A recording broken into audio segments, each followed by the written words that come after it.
For my daughter's 6th birthday, my in-laws sent her a cute brown teddy bear as a gift. She looked happy at first, then froze. "Mommy, what is it?" I looked closer and went pale. I didn't shout. I took action. 3 days later, police were at their door.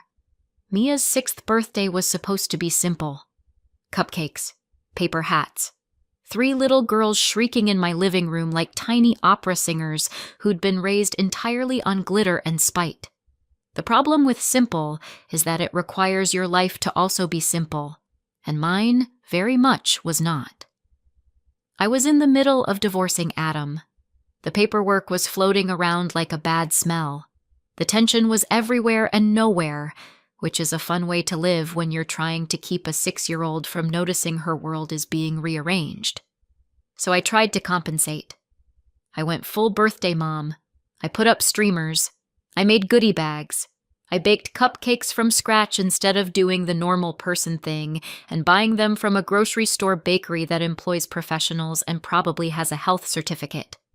I even invited parents to stay. I don't know why I did that. Maybe guilt. Maybe self-harm. Maybe I wanted witnesses in case I snapped and started eating frosting directly out of the piping bag with my hands. I did. The witnesses were polite. There were 3 friends, Mia's best friends, which changes weekly, but today it was these 3. Their parents hovered with that awkward energy of people trying to be supportive without admitting they've already asked their spouse. "So, are Michelle and Adam, you know?" I smiled too much. I laughed too fast. I used the voice you use when you're hosting a baby shower for someone you hate. Everything was fine. Mia was fine. And then the mail came. It was a neat pink box with a bow that looked like it had been measured and tied by a person who irons bed sheets. Janet and Frank. My in-laws. The type of people who believe presentation is character. There was a note taped to the top. "For Mia, open today." Because of course, Janet and Frank weren't coming to this party. Mia was having another birthday with Adam a few days later. Her dad's birthday, as Mia called it, like Adam was the one turning 6 and not just the one who would probably show up late and then blame traffic for the concept of time. But Janet and Frank wanted their gift opened now, so we added it to the pile. Kids opening presents together is chaos in a pure form, like a natural disaster with better wrapping paper. Mia ripped through a bag of stickers, squealed at a sparkly water bottle, and held up a plastic unicorn as if she'd discovered fire. Then she grabbed the pink box. "This one is from Grandma and Grandpa," she sang, like announcing a new character in a play. She opened it carefully, because Janet taught her to be gentle, which sounds sweet until you realize gentle is just Janet's word for obedient. Inside was a brown teddy bear with a little heart stitched on its chest. Mia's whole face lit up. She loved stuffed animals. She loved anything soft and loyal and silent. Honestly, same. "Oh my gosh," she whispered, hugging it like it had rescued her from a burning building. The other girls crowded around. "Oh, it's so cute. I want one." One of the dads, nice guy, vague name, probably Steve, said, "That bear is going to be her best friend." I laughed, because that's what you do when people say normal things at normal parties. Mia carried the bear off to play, and the house went back to its usual birthday roar. Kids running, parents sipping coffee like it was medication, paper plates stacking up, frosting appearing in places frosting should never be. At the time, it really did feel normal. Not peaceful, not calm, but normal. And that's the thing about normal. You don't realize it's the last time until it's already gone. About 20 minutes later, Mia appeared in the doorway of the living room, teddy bear in one arm, her little brow pinched the way it gets when she's trying to do math. "Mommy!" she called. I turned, still mid-smile, because I was performing "I'm fine" like it was my full-time job. She stepped closer. She wasn't crying. She wasn't upset. Just confused. Then she held up the teddy bear. There was a small opening near one of the seams, like a zipper hidden under fur. The kind you don't notice unless you're the kind of child who believes every object is a mystery waiting to be solved. "Mia, what did you—" She squeezed the bear's side and looked up at me. "Mommy," she said very quietly. "What is it?" Her voice did something to me, like a hand reaching inside my chest. I went still.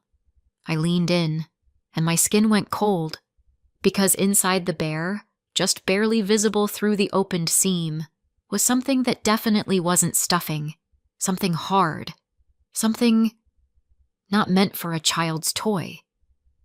My stomach dropped so fast I felt it in my knees. My first instinct was to react the way my body wanted to react, to shout, to demand, to call Janet and Frank and ask them what kind of deranged little game they thought this was. But there were 3 little girls behind Mia. There were parents in my living room, there was a birthday cake with candles waiting to be lit, and there was Mia's face, looking at me like I was the final answer. So I swallowed it. I made my voice soft. "Oh," I said, like she'd just shown me a loose button. "Let me see it for a second, sweetheart." Mia hesitated. "Is it broken?" "No," I lied. "I just want to check something." I took the teddy bear from her hands gently, so gently, like I was holding a bomb. "Go play," I said. "I'll bring it right back." Mia nodded, because Mia is a good kid, because Mia trusts me, because Mia had no idea she'd just handed me the beginning of the end. I walked down the hallway without rushing, because rushing would have made the parents look up. And I didn't want questions. Not yet. I stepped into my bedroom, the room Adam and I used to share before the divorce, turned it into neutral territory, and shut the door. My hands were shaking before I even realized I'd started breathing differently. I sat on the edge of the bed with the bear in my lap. I stared at that seam. I stared at the hard shape inside. And I realized something very clearly. Whatever this was, it wasn't an accident. This bear wasn't just a gift. It was a message. My heart thudded once, heavy and slow. I opened the seam a little more. Looked. Checked. Adjusted the bear in my hands so the light hit the inside. My breath went thin. My face went pale. And I felt something in me, something tired and old, finally get angry. Outside my bedroom door, I could hear the party, laughter, running feet, someone yelling about juice. In my lap, a brown teddy bear sat like it was innocent. It wasn't. I didn't cry. I didn't scream. I didn't call anyone. I did the only thing I could do. I closed the seam, smoothed the fur, stood up. I put the bear somewhere safe in my room, somewhere Mia couldn't reach, somewhere it couldn't accidentally end up back in her arms. Then I looked in the mirror and practiced my smile like I was rehearsing for a play, because I still had a birthday party to finish, and I wasn't ready, yet, to let anyone see what had just changed.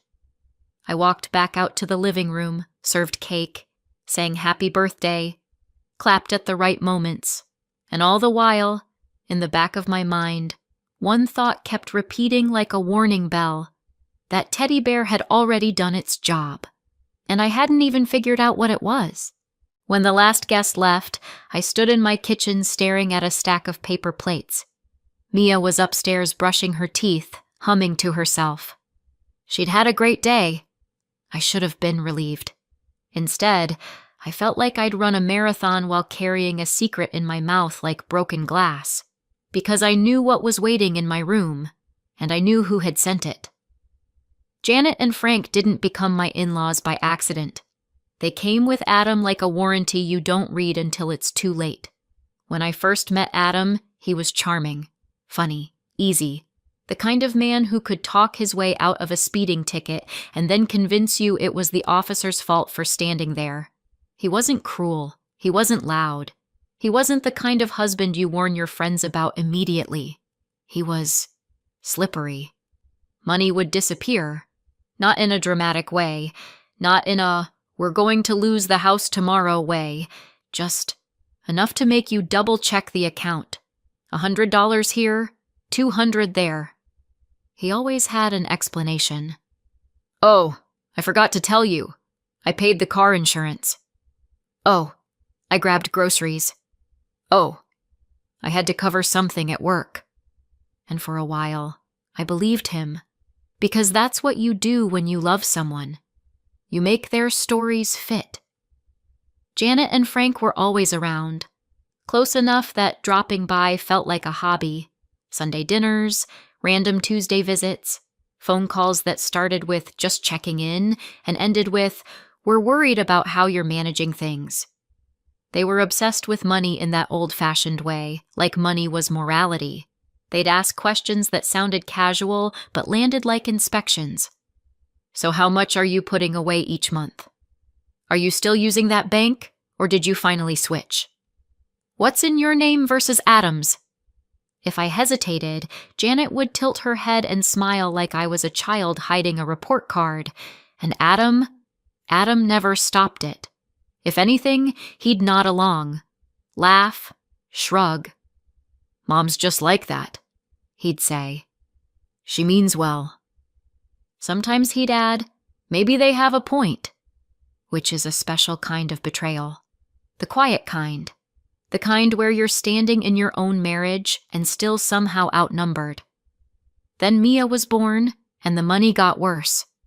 Not because babies are expensive, they are, but because Adam started panicking about money like it was a personal insult. He'd get restless, irritable, secretive. He started staying out late with friends. He started taking calls in the garage. I found online transactions that didn't make sense. Withdrawals at weird times, payments I couldn't match to anything in our lives. When I asked, he'd get defensive. Why are you tracking me? I'm not tracking you. I'm trying to understand why rent is due and the account is bleeding. He always turned it into a fight about my tone, my timing, my trust issues. And I'll be honest, my trust issues weren't imaginary. They were built. Slowly. Brick by brick. It took me longer than it should have to name it. Gambling. Not just a few bets with friends. Not just a game night. Gambling in the way that makes money vanish and leaves behind nothing but excuses and adrenaline and debt. When I confronted him, he swore it wasn't that bad. He swore it wasn't often. He swore he had it under control. Janet and Frank's response was, not what you'd hope. They didn't say, Adam, stop.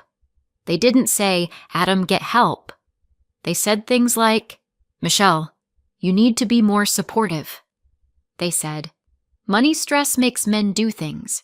They said, maybe if you didn't make him feel judged. It was always my fault somehow, and Adam, again, did nothing. He let them. He let them talk over me like I was furniture. He'd stand there and act tired and say, can we not do this right now? As if the problem was the conversation, not the gambling. I tried, for longer than I'm proud of. I tried budgets. I tried joint counseling. I tried giving him more freedom, which is hilarious in hindsight because what he wanted was freedom from consequences. I tried to be calm and rational and supportive, but I also had a daughter. And at some point, you realize you're not raising one child. You're raising two, and one of them has a driver's license. The final turning point came after my father died. He wasn't young, but losing him still felt like someone pulled a chair out from under my life. He left me some money, not a fortune, not quit your job and buy a vineyard money, but he also left something else, a trust set aside for Mia, about $150,000. My father didn't restrict it down to the last penny. He trusted my judgment. It could be used for Mia if needed. That was the point. But I didn't want to touch it. I wanted to protect it like it was oxygen.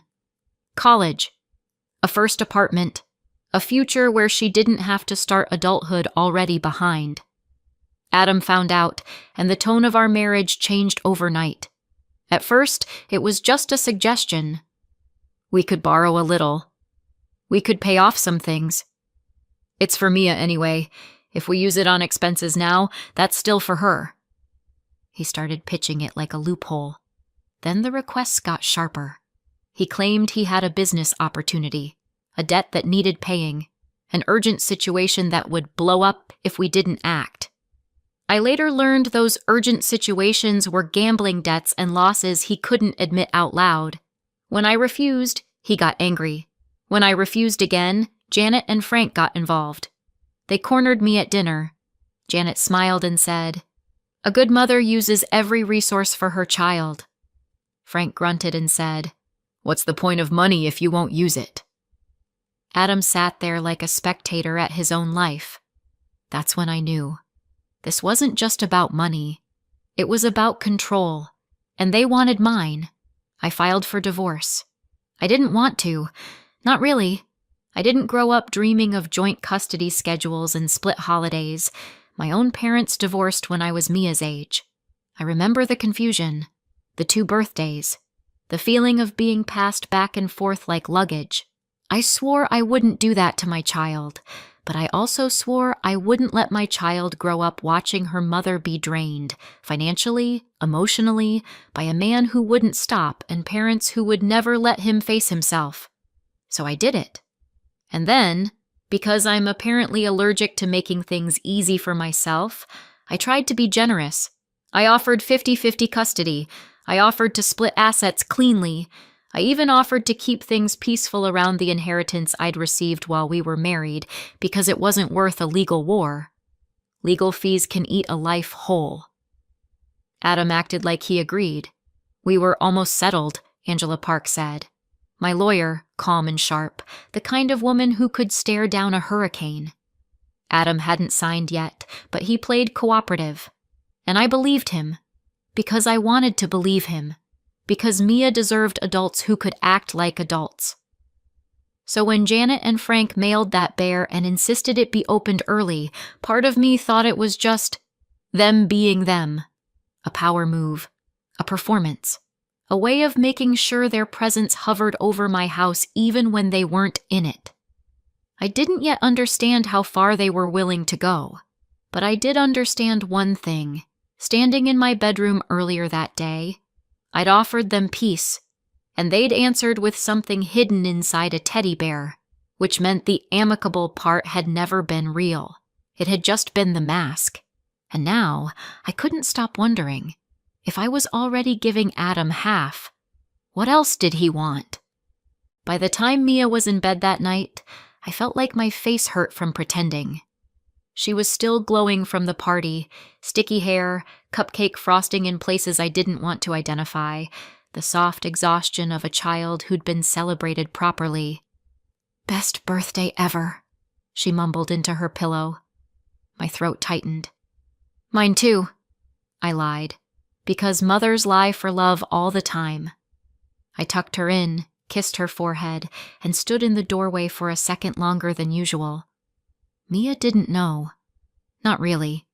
She knew something had been weird about the bear. She knew I'd taken it away, but she didn't know the storm. She didn't know the shape of what was coming, and that was the most painful part. Now the house was quiet, and the quiet was loud. I went back to my bedroom and took the teddy bear down from where I'd hidden it. It sat in my hands like an accusation. I opened the seam Mia had found. Wider this time. Inside was a small device. Hard plastic, wiring, something metallic. Not stuffing. Not a squeaker. I didn't understand it at first. Not completely. I'm not stupid, but I'm also not the type of person who casually identifies electronics hidden in plush animals. I did what any modern woman does when faced with a nightmare wrapped in fur. I took pictures, close-ups, angles, the tiny printed numbers on the plastic casing. Then I Googled. The search results didn't feel real at first. They felt like something that belonged to someone else's life. But piece by piece, it came together. A recording component. A location tracker. So they were trying to spy on us. But why? What did they want? What did Adam want? My hands went cold all over again. I sat on the edge of my bed and stared at the bear, thinking about how many times Mia had hugged it, how many times she'd pressed her cheek against it like it was safe, how many times Janet had kissed her and called her sweet girl while smiling at me like I was failing a test. I didn't cry. I didn't shout. I didn't even call Adam right away because I already knew what that call would be. He'd deny it. He'd say I was paranoid. He'd say I was spiraling. And then he'd report back to them, and they'd adjust. No, if they were playing games, I wasn't going to announce my moves. I put the bear back together as best I could, like I hadn't seen anything. Then I placed it in a sealed bag, tucked it away. Then I sat there in the dark thinking one simple thought. Adam is good with tech. Janet and Frank are good with guilt and control and casserole dishes. But tech? Adam. The next morning, I called Angela Park. I didn't even try to sound casual. I need to see you, I said. Angela didn't ask why. She just gave me a time. Her office smelled like clean paper and stress. I sat across from her desk and slid my phone forward. I took photos, I said, of a device, inside Mia's birthday gift. Angela's face didn't change much, but her eyes sharpened. She studied the pictures, zoomed in, zoomed out. Then she looked up at me. Michelle, she said, very calmly, this is serious. I know, I said. That's why I'm here. Angela set the phone down gently, like it might bite her. Before we talk about the device, she said, I need to tell you something. My stomach tightened. She opened a file, my file, and pointed to a page. Adam rejected the 50-50, she said. I blinked. What? He rejected the custody proposal, Angela repeated. He wants full custody. My mouth went dry. That doesn't make sense, I said. He said I know what he said, Angela cut in, still calm. I know what he presented to you. But in the paperwork, he's alleging you're unstable. My heart started pounding in my ears.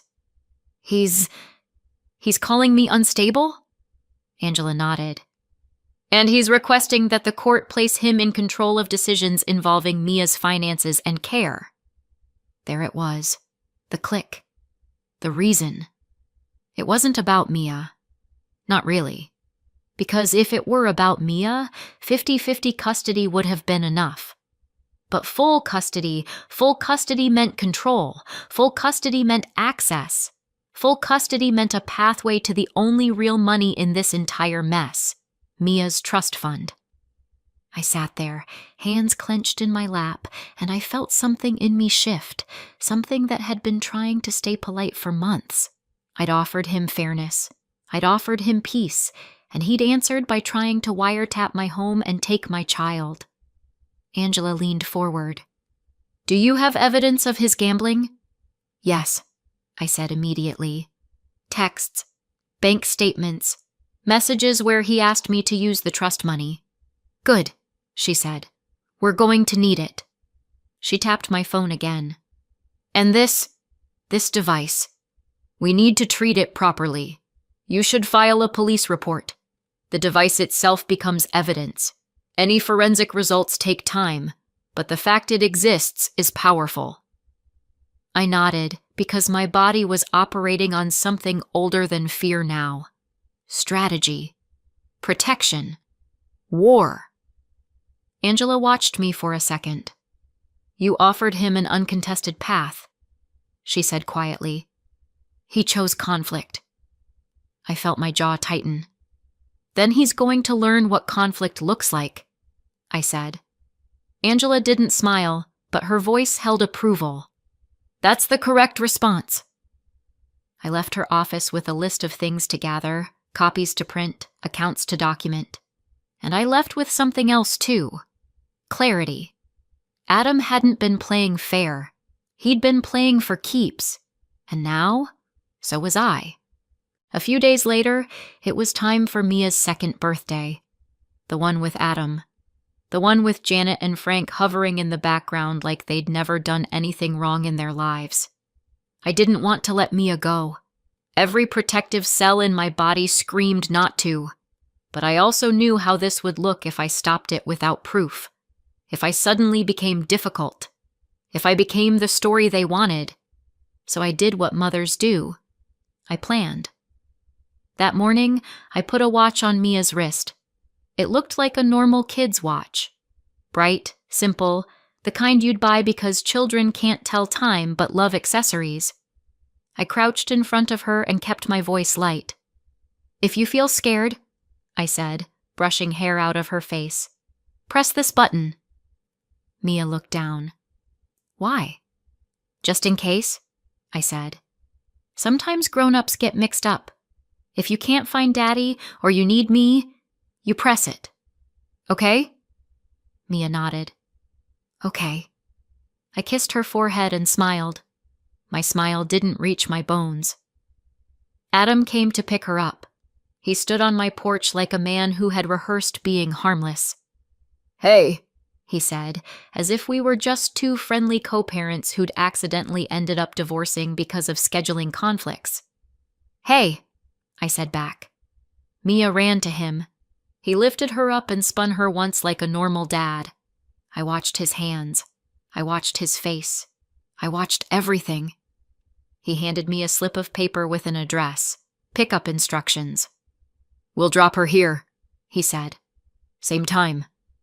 "Text me when you're leaving," I said. "Sure," Adam said easily. And then they were gone. The hours crawled. I tried to be normal.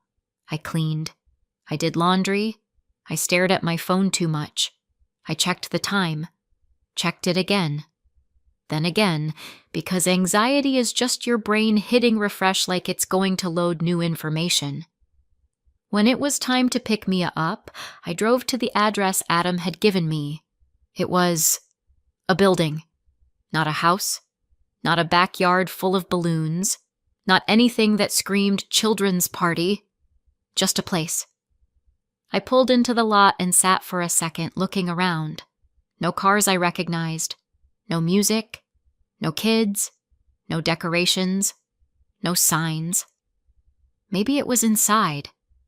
Maybe there was a back entrance. Maybe I was early. I got out and walked around, checked the address on my phone, looked at the doors, tried to find something that made it make sense.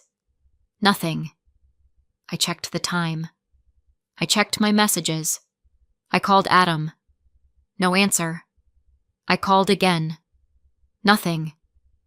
I texted, "I'm here. Where are you?" No reply. At first, I blamed myself. Maybe I had the wrong building. Maybe I misread the number. Maybe I was on the wrong side. I walked the perimeter like a lost tourist. Then I tried to calm myself. Maybe they were late. Maybe they'd gotten stuck. Maybe they were 5 minutes away with Mia in the car singing happy birthday to herself. I waited. I scanned the street. I called again. Still nothing. And slowly, painfully, the rationalizations fell away, and fear stepped forward. Because when your child is missing, your body knows it before your mind allows the words. Then my phone buzzed. An alert. Not a message. Not a call. An SOS. My hands went numb. I opened it and saw the location ping. Mia. At Janet and Frank's house. My stomach dropped so hard I thought I might throw up. I didn't. I moved. I got in the car and drove. Fast but focused, because panic driving is how people end up dead, and I needed to stay alive long enough to get my child. As I drove, I called the police. "My daughter's 6, I said, voice tight, not dramatic, just factual. I received an SOS alert from her watch. I went to the pickup point I was given and she wasn't there. I can't reach her father. I have her GPS location. Please send someone to check." The dispatcher asked questions. I answered them. My voice sounded like someone else's, like I'd become a woman made of pure checklist. I gave the address. I kept driving. When I turned onto Janet and Frank's street 5 minutes later, I saw a patrol car already there. My heart seized with relief and fury all at once. I pulled up and ran to the door. Before I could knock, it opened, and Mia burst out like she'd been held underwater. She ran straight into my arms and wrapped herself around me so tight her little fingers hurt. I held her and breathed her in. Warm hair, shampoo, the smell of a child who should never be used as a weapon. "Mia," I whispered. "I'm here. I'm right here." She pulled back just enough to look at me, eyes wet and confused. "Grandma said you didn't come," she choked out. "She said you abandoned me." My throat closed. "I did come," I said immediately. "I was there. I was looking for you." Mia's face crumpled like she was trying to hold two truths at once and didn't know which one to trust. Behind her, Janet appeared in the doorway with her hands clasped like she was hosting a Bible study. "Oh, Michelle," she said, voice sweet. "This was all a misunderstanding." Frank stood behind her, arms crossed, looking irritated, like my missing child was an inconvenience to his evening. An officer stepped closer and asked a few basic questions. Calm voice, neutral posture, the practiced tone of someone who's seen every version of family chaos. Mia sniffled and said, "I got scared. Mommy didn't come." My chest tightened. Because of course she said that. She was 6. She'd been told it. She'd believed it. She'd pressed the button because she was scared, and kids don't know what else to do when they think they've been left. Janet murmured, "She's been so emotional lately." I looked at her, really looked, and I saw the same smile she'd worn at Sunday dinners when she'd asked me about my bank account like it was her business. I didn't argue on the porch. I didn't explain. I didn't give them the fight they wanted. I lifted Mia into my arms and said, "We're going home." Janet opened her mouth like she was going to protest, but the officer's presence made her pause. Frank looked like he wanted to say something, but he didn't. Adam was nowhere in sight, which honestly felt like the most Adam thing possible. I buckled Mia into the car and drove home shaking with contained rage. Once we were inside, I made hot chocolate. Not because hot chocolate fixes trauma, but because it gives small hands something warm to hold, and sometimes that's the first step back to safety. I sat with Mia on the couch until her breathing slowed. "I didn't abandon you," I told her quietly. "Never." Mia nodded, exhausted. She leaned against me like a baby, even though she was 6 and determined to be big. Later, when she was asleep, I went to my room and opened the watch app. I wasn't expecting much. A timestamp, a location log. But when I clicked the SOS event, there was an audio file attached. My fingers hovered over it for 1 second. Then I pressed play. At first it was muffled, fabric, movement, a child's breathing. Then Janet's voice slid in, clear enough to make my skin crawl. "You see?" she was saying. "Your mommy didn't come." Mia's small voice. "She said she would." Janet again, softer now, like poison in honey. "Sometimes mommies say things and don't mean them. You need to remember that." Frank's voice rumbled in the background. "Stop crying. Big girls don't cry." Mia's sob caught in her throat, and my stomach turned. Then Janet's voice again, and this time it wasn't comfort. It was instruction. "If anyone asks," she said, "you tell them your mommy forgets things. You tell them she gets upset. You tell them she isn't stable." I stopped breathing. Mia whimpered, and Janet kept going. You don't have to like saying it, Janet murmured, but it's important. Daddy needs help. We need help. And your mommy, well, your mommy can't take care of you the way we can. The recording continued. More coaching, more shaping, more deliberate, sickening adult hands trying to sculpt my child's reality. This wasn't a mistake. This was a plan. I saved the file, backed it up, sent it to Angela Park. Then I sat on the edge of my bed and stared into the dark, listening to the quiet house and thinking one cold, steady thought. They wanted proof. Now they'd given it to me, and they were going to regret every second of it. Months later, we had the hearing. By then, it wasn't one incident. It was a pattern. A teddy bear with a recorder and tracker inside it, sent by Janet and Frank, handled by Adam. A police report. A forensic result tying Adam to the device. And Mia's SOS recording. My 6-year-old's voice trembling while adults coached her like she was a witness they could rewrite. It wasn't, he said, she said, anymore. It was their voices, their choices, their fingerprints.